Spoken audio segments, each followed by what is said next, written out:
And I kind of just began to get frustrated too. Like, I'd be like, why are you doing this to me? Like, I had a dream to go and play like professional.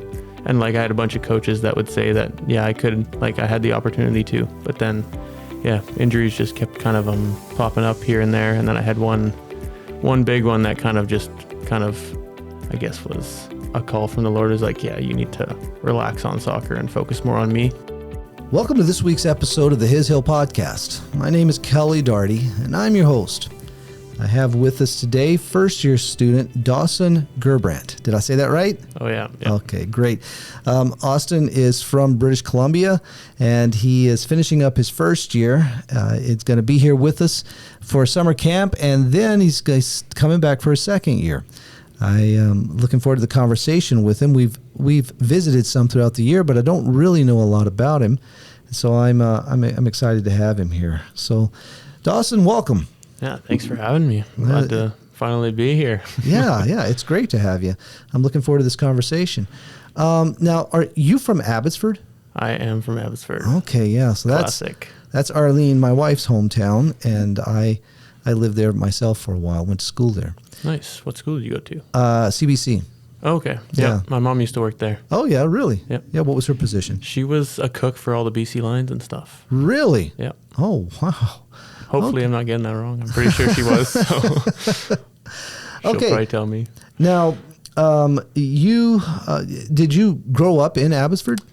Yep. Born and raised kind of Abbotsford, Aldergrove kind of area. Oh, well, that's hilarious because that's actually Arlene. She grew up in Aldergrove and then later in life lived in Abbotsford. So yeah. Okay. It's kind of a mixture. Okay. Yeah. Well, tell us a little bit about yourself. What kind of family did you grow up in? Christian home. Yeah. Grew up in Aldergrove on a farm. So the classic Mennonite farmers. But yeah, I got 2 Christian parents, 2 Christian sisters. It's been a great life so far. So there's 3 siblings. Where do you fit in? I'm the youngest of the 3. Are you? And you're here with your sister? Yep. Okay. Never expected that, but now we're here. Okay, well, what was it like growing up in a Christian family? Did you go to public school? I went to a Christian private school, MEI. Oh, did you? Yeah. Arlene went to MEI. Yeah. Okay, well, what was that like for you? What was it like as a Christian going to school, in a Christian school? Was it encouraging for you? Did you grow in the Lord? What was that like? I think it gave me a really good kind of foundation to my faith and just being able to learn kind of the stories throughout my whole time being there. But I think it started to go deeper kind of into high school and more towards the end, like maybe grade 11 or 12 or senior year for the Americans out there. But yeah, it was actually, I thoroughly enjoyed it. Like I would definitely recommend, like I would probably want to send my kids there one day because it was just a good school. And I think it still is good, but I'd have to go check it out again. Okay. I definitely want to revisit it. But well, another interesting connection, Arlene went to MEI and I spoke at the MEI chapel. Oh. Yeah, it was really funny. I was sitting in the front row as the students were all coming in, and I remember this one girl walking in front of me, and she said, I hate these chapels when these speakers come in. And she had no idea I was the speaker. Oh, no. But it actually was a really neat time. Yeah. And I appreciated having the opportunity. Now, what church did you grow up in? I grew up going to Ross Road Community Church. The same church my wife grew up in. Okay. Nice. And I actually interned in that church. Oh. Yeah. Yeah, when I was in CBC, I did, I think it was a year internship there. Oh, sweet. Yeah. And Arlene and I got married in that church. Oh. It's a small world. It's a very small world. Small world. Well, okay. What was that like for you? What was church life like for you growing up? Very consistent. We went to church pretty much, I guess, almost every week. Sometimes I would try and sleep in because I was a kid, and I kind of found church not the most entertaining when I had to sit through a sermon. But a lot of the times I would go to just kind of Sunday school. That was kind of what I did until end of middle school. And then, I thoroughly enjoyed that a lot, and just being able to learn the classic Bible stories and stuff like that, and just kind of knowing the Lord more and more throughout those years, and then going to youth group and stuff like that. It was just, I don't know, really enjoyed that until we kind of left the church in probably around middle school for me. So, Okay. Yeah. Okay, and then you went to a different church, I assume. Yeah. Yeah, Ended okay. up going to Northview. Oh, Northview. Okay, yeah. That's for people that don't know the area. That's the big Mennonite church in Abbotsford. Yeah, on the north side of San Antonio. Yeah. A lot of people. Yeah, it's the one that everybody, if you are in Abbotsford, you most likely go Northview. Okay. Northview or King Road. Those are the two. How old were you when you moved there? I would have been, I think, started in grade maybe 8 or 9. Okay. I think so. Okay, Yeah. so most of the youth group then was there. Okay. Yeah, high school youth was a big part of that. Yeah. Okay, great. What kind of activities were you in, growing up? Were you into sports? Very into sports. I was kind of I loved playing kind of everything. Like thoroughly enjoyed like gym class kind of throughout all of school and then end of high school too. But soccer was my big sport that I played. Okay. Loved soccer my entire life. So. Okay. Has that been something that you've been able to, has it competed with your relationship with Christ? Or has it complemented your relationship with Christ? It definitely, for a long time, I think it competed quite a bit. Okay. It was definitely something that I kind of took over youth group and stuff a lot in my relationship with the Lord, especially kind of towards the end of high school and I guess all of high school too. But I kind of just, focused on that more than the Lord. Like I would go to soccer instead of going to youth group, and I would try and find a balance and stuff, but I would end up kind of just bringing soccer over it, which I do regret now, but the Lord definitely worked in some ways of bringing me out of soccer too, with just injury after injury that I have. And I kind of just began to get frustrated too. Like I'd be like, why are you doing this to me? Like I had a dream to go and play like professional. And like I had a bunch of coaches that would say that, I could, like I had the opportunity to, but then injuries just kept kind of popping up here and there. And then I had one big one that kind of I guess was a call from the Lord. It was like, you need to relax on soccer and focus more on me. How old were you when that happened? I was grade 10 or 11. I think it kind of overlapped, but grade 10, 11. So like 16, 17? Yeah. Okay. And that was kind of when I was enjoying soccer the most too, like ready to like move up a level and stuff like that. So, okay. Yeah. So what was that like? I mean, what was the process of that? At the time of the injury, it was like middle of winter. So I like tore my hamstring. So that was pretty rough. And I think I was out for 6 months and like just completely going through physiotherapy a lot, like once a week, I think almost. And just, it was just a lot of frustration, kind of just wondering why this was happening. And it probably was my fault too, but okay. Yeah. And so what brought you to, like, did you just walk away from it or limp away from it? I mean, what was? Yeah, I guess I kind of did limp away from it. I tried to slow down on it more towards the end of high school and kind of after high school too. I joined a U21 team, but it wasn't like it kind of interfering with my time with the Lord. Like I was focusing, I could have my time with the Lord more and more because it wasn't, I guess, on the same nights as that type of stuff. Like I would have a game maybe once in a while on like a Friday night, but that was kind of when I had young adults that I started going to after high school. So, but I'd like to focus on young adults more and more as much as I could. And I found some really good, like I have a great group of friends back home that I met through them and kind of joined in with my high school group of friends too.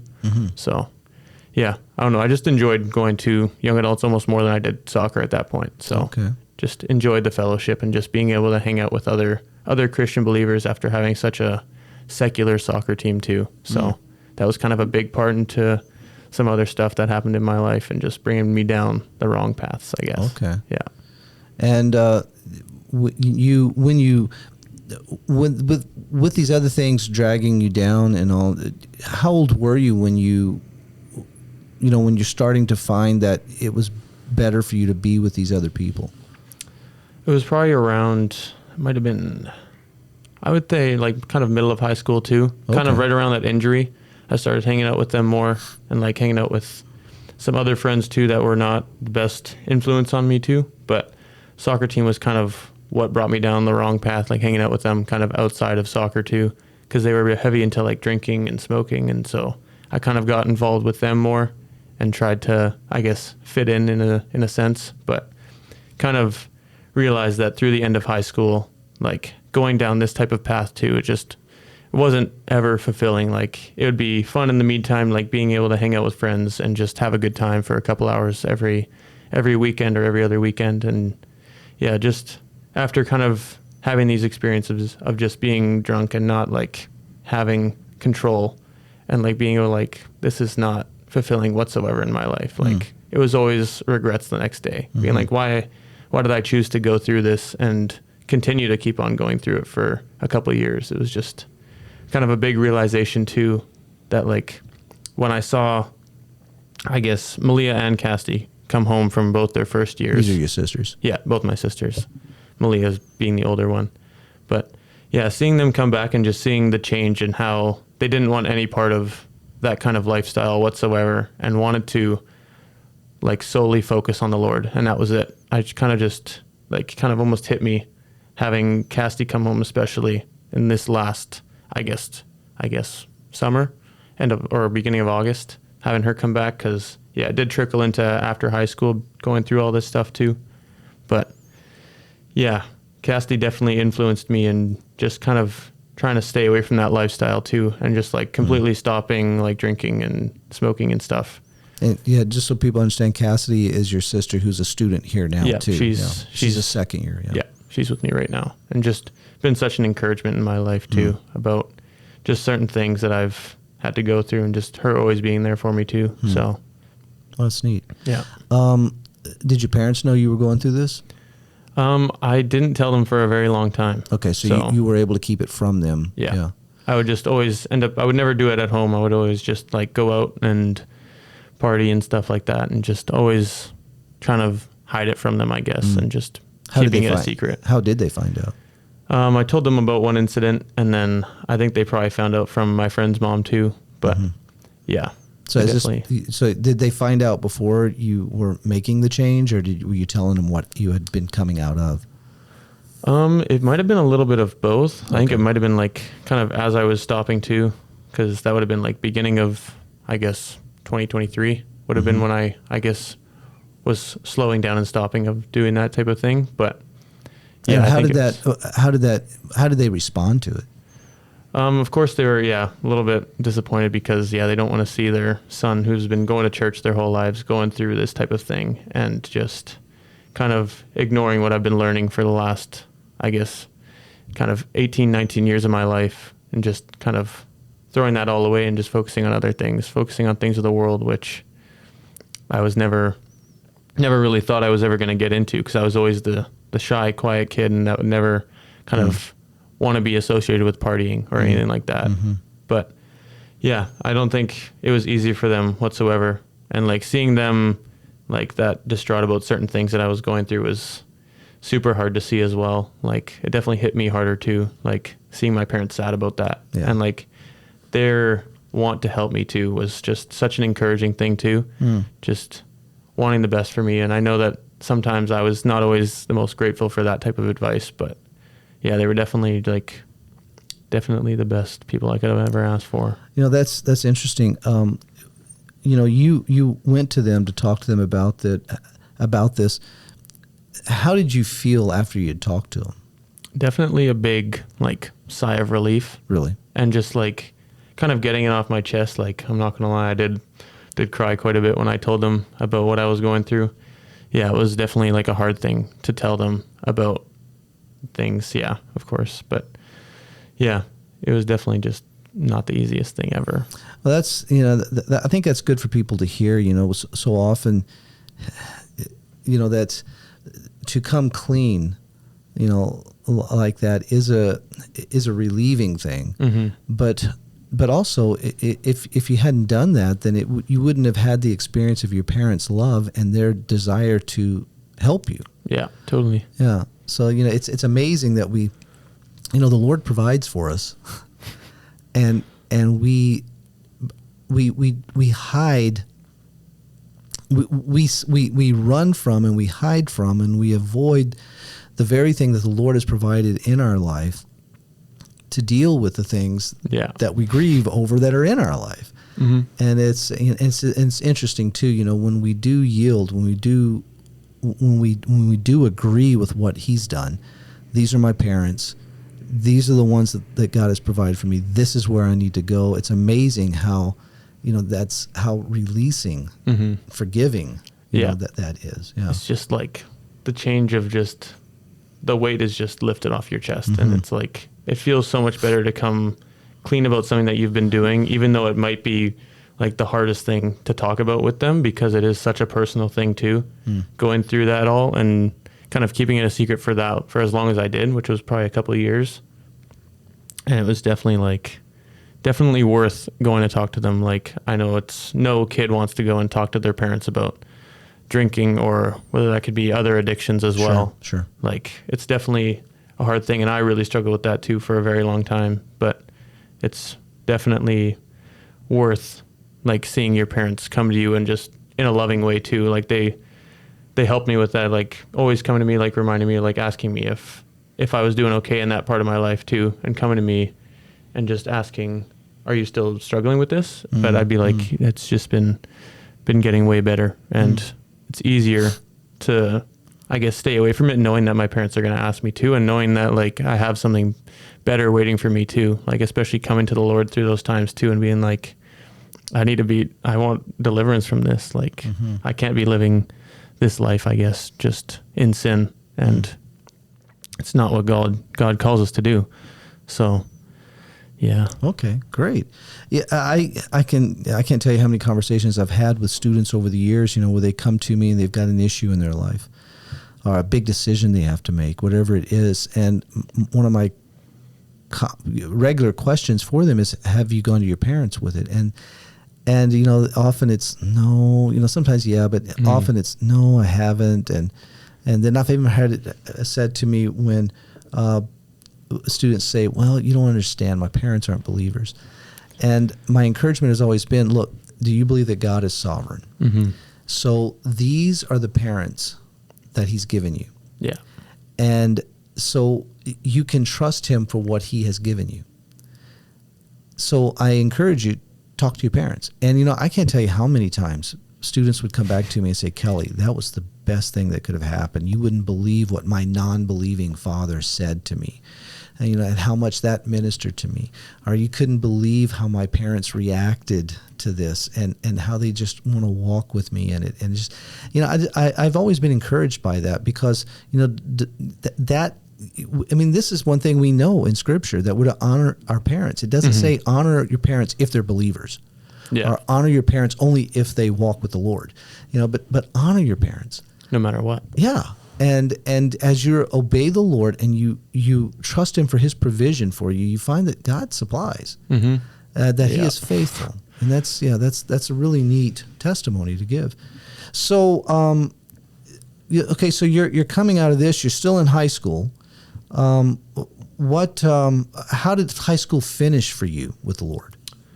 I would say end of high school I still had that really solid group of friends. Like my whole friend group in high school was pretty much all like, we all went to church together, and we all went to Northview, and we would all hang out outside of school almost every weekend. And it was just such a good group of people to be surrounded by. But I think it didn't help too that I was kind of living this two-faced life, kind of with my group of friends outside of high school, like the soccer players and some other family friends too, that probably weren't the best idea to stick around with. But yeah, I think I kind of had this two-faced thing, but also at the end of high school, like end of grade 11 and all of grade 12 too, I had this really good youth leader too, that he was just continually like kind of brought me closer to the Lord. And I thank him I'd like pray about him often too, just asking that God would keep him safe and just keep his family safe. But he's been such a blessing in my life, and he's brought me closer than I could ever, like, just out of that kind of path to just like leading Bible studies with a couple of the guys from my high school too, like kind of my main core group of friends. He kind of all just took all of us in and kind of wanted to just start doing Bible studies with us, because he was from our church too. So it was just really easy to talk to him too. Like I would have one-on-one conversations with him. We would just go for coffee and then just talk about kind of just what's been going on in our lives, like and he would always ask this question, how are you and Jesus? And I'd always be like, I guess we're good. I don't really know. But it was always like a thought-provoking question too, because I always like didn't really know how to answer it properly too, which I think kind of almost made me want to know how to answer it more too, like so that I would know for next time. I know that's probably not like the greatest way to go about answering it, but it made me want to think about my journey with the Lord more too, and just being able to answer that question. And it helped me go into my Bible more, and just I started to go to him and ask him like, what books should I read of the Bible? Because I never really got into Bible reading a lot either. I was more into like, I would just kind of pray every so often, like about certain things. Of course, I'd like pray for soccer and stuff, and being able to win games and Lord, get us this win, help me score a goal or whatever. But he definitely helped me like kind of focus my life more on the Lord and how it was supposed to look, and not like certain things that I want, not necessarily need. And he kind of really focused on me needing the Lord, and like just going through the Bible more and just understanding what he is, and like how he supplies for us and how faithful he truly is. And that's kind of been like, I guess, a life like characteristic for God for me, is just how faithful he is in everything that I've been through. And just whether it's soccer, whether it's the injuries or whatever, he's always just kind of been there, taking me along his side, and like definitely giving me the right people in my life to try and get me back on that track, especially with my youth leader, and then my Christian friends too, being such a good influence on me. And just, it's just, I guess that's great. How did you, what was the process of coming to His Hill? It was definitely towards Cassidy and Malia coming here. I never really heard about it before they did, I guess. And then I kind of had the idea at the end of grade 12, I was wondering what am I going to do with my life? Like, am I going to go play soccer somewhere, or am I going to go to university, or am I going to go to Bible school? And then I had a couple friends from high school that went there. Tobin and Selena, they were here 2021, 2022. Okay. So I was good friends with them, and they were kind of a little bit of an influence to me too, of just being able to have my life more directed on the Lord too, and just seeing them come back to just always loving the Lord no matter what. And just in every conversation too, it was just like honoring to God and glorifying to God too.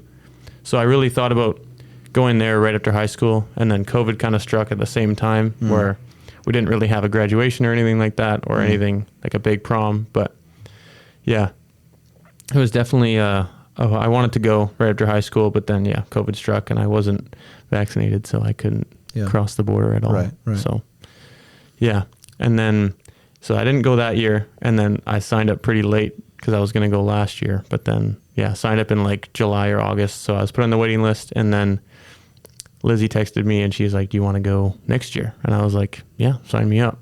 So then kind of just been, that whole year was kind of just like a waiting. And then, having Cassidy come home just kind of, I guess, increased my want to go to Bible school too. Like kind of just like, when's it going to hit? I just want to go there already. Like, I don't want to sit through summer and just kind of work, because that's kind of all I was really doing, was just working and then playing soccer and stuff. But Bible school is definitely a goal from the end of high school, but I guess the Lord wanted me to wait 2 years, send me through some stuff first.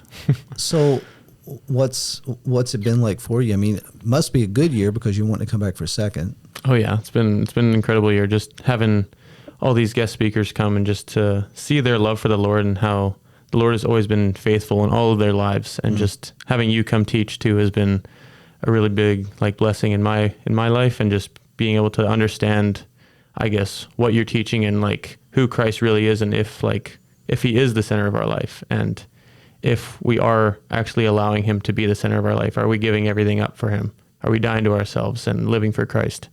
But I think, overall, it's just been a phenomenal year for me. Definitely like one of the best years, or best year of my life so far. I don't want this to be the best year of my life for the rest of my life, but it's definitely been a blessing this year. Well, good. For sure. No, that's great. What are some things that you've kind of shared some of it there, but what are some things that the Lord is working in your heart that you would say that are highlights for you? I mean, you could expound on what you've already said if you want, but because you have given some of that. I think it's interesting. You said something about Christ being the center of your life. I've noticed that is a catchphrase that so many ministries use now, that we're Christ-centered. And, we're going through Daniel now together. And, just to see God as sovereign and Christ as King, as shown to us in the book of Daniel. I think what's been challenging for me and what I've been trying to push you guys as students is to think through whether or not, or is it just a bunch of words? Have you learned the terminology that Christ lives in me and through me?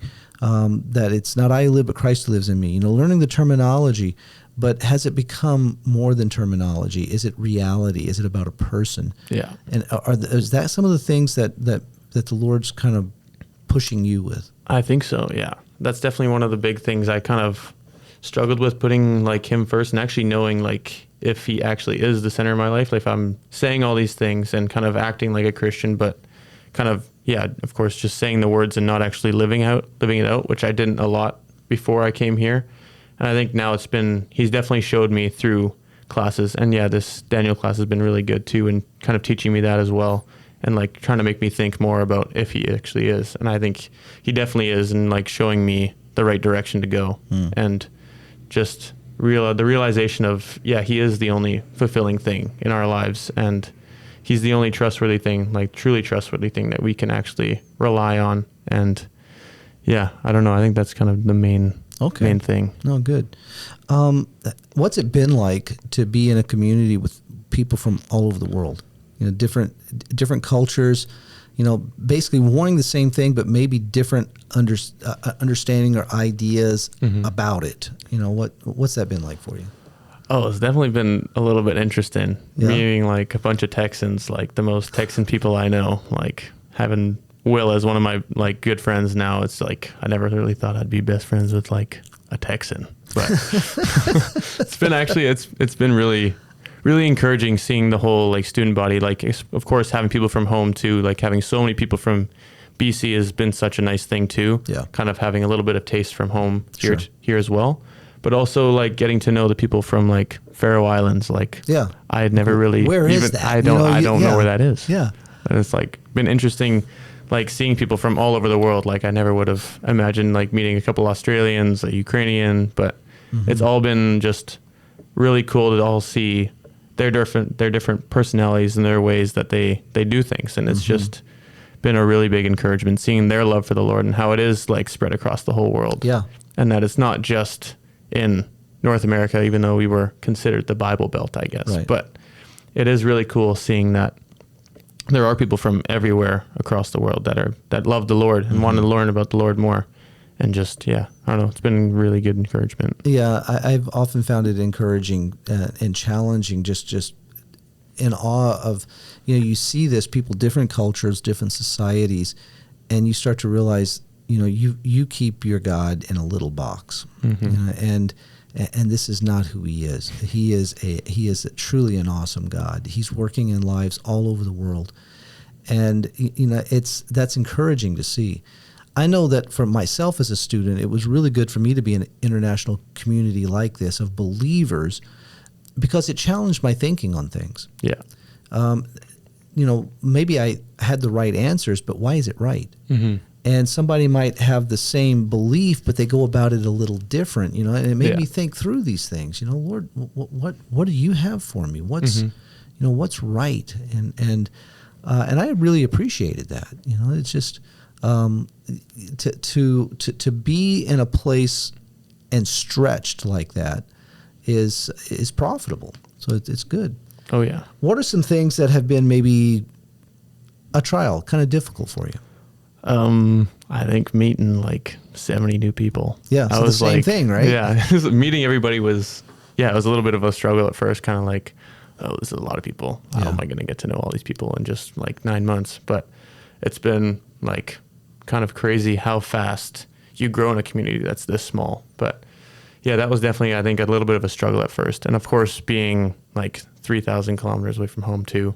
I think I've been missing my family a little bit too, but knowing that I'll be here till, I guess, August, kind of a little bit of a ways to go. But I think that was kind of the main struggle. But I think also there's just like a lot of classes too. Like I don't think I was ready for all the classes that we have, but it's just kind of all realizing this now and like over the course of the whole year, of course, but it's just been great.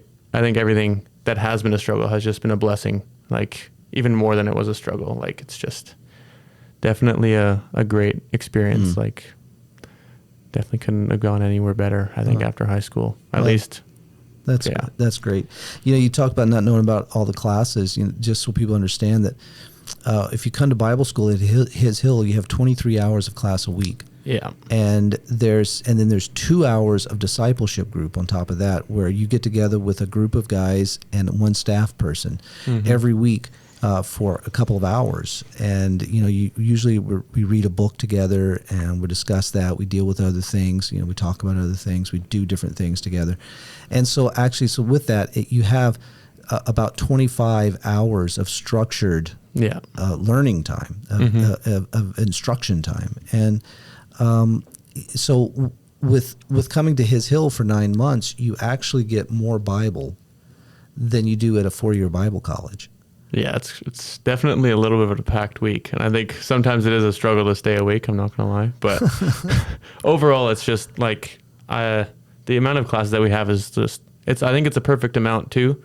But yeah, I don't know. It's just been really good having this amount of class, and it's helped me learn so much too. Like I wouldn't ask for any less classes than we already have. Like for a first year Bible school, I think it's great to have this many. Yeah. And once you get into it, you realize, okay. This is not what if you had known this before you got here, you would have thought this is impossible. But when you're into it, you realize, oh no, this is good. Okay, so wow, you've done all of that for 9 months now. We're into the last full week of school. So next week is a half week, and then that's it. Yeah. And okay, so why would you want to come back and do this again? That's a good question. Yeah. What was the process with that?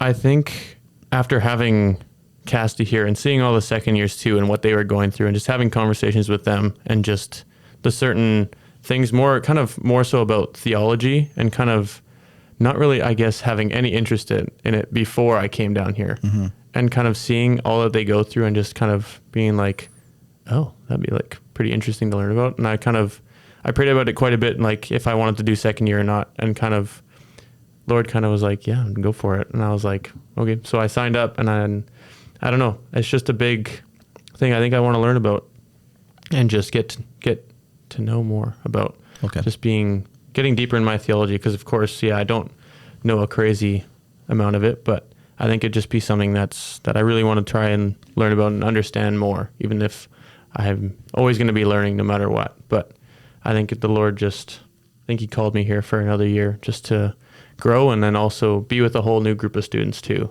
to help them, even though I'm still going to school together, but just to be an influence on them, and just to show who Christ actually is.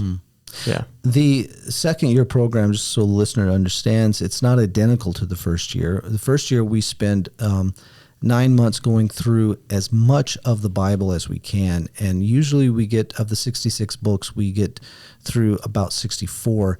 I think this year... I think it's 65 this year. Yeah, we're doing 65 this year. So, but the second year is, it's more of it's not complete discussion, but it's a lot more discussion. There's a lot of pushing to think through things. And it's a smaller classroom.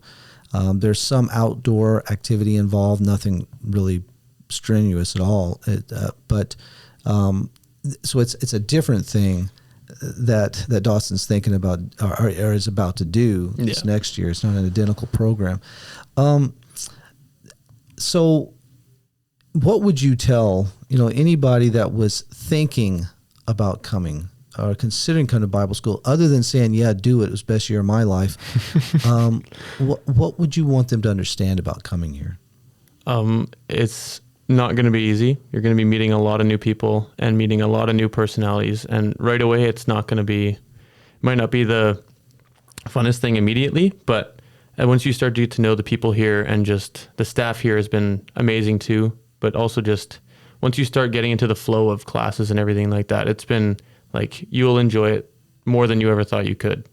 And just getting to know the Lord more, like in person, and not necessarily just reading your Bible once a day when you're back at home, or going to Bible studies maybe once a week. It's a constant, I guess, flow of being fed the Bible. And I think that's the greatest way to learn about it and just grow in your relationship with the Lord too, is just being able to just read it and grow in it, and not just, I guess, skim through it and like blast through it, but to actually just focus in it more and want to actually learn about it and take your time through it. Okay. Good. Yeah. Great. Well, Dawson, I appreciate you giving me some time. Yeah. Thanks for having me. Yeah, it was good to have you. Thank you for tuning in to the His Hill podcast. You've been listening to our host, Kelly Doherty, and one of our current first-year students, Dawson Gerbrandt. We hope you enjoyed hearing from Dawson this week and that his testimony was uplifting to you. In 1 week from today, our students will be graduating and heading out into the next thing God has for them. Please be praying for this last week that the students would finish strong and keep their hearts open to lectures amidst the busyness the last few days hold. Thanks again for listening to the His Hill podcast today, featuring our host, Kelly Doherty and Dawson Gerbrandt. Remember to keep your eyes fixed on Christ. He is the way, the truth, and the life. I'm Lizzie, and we'll see you next week.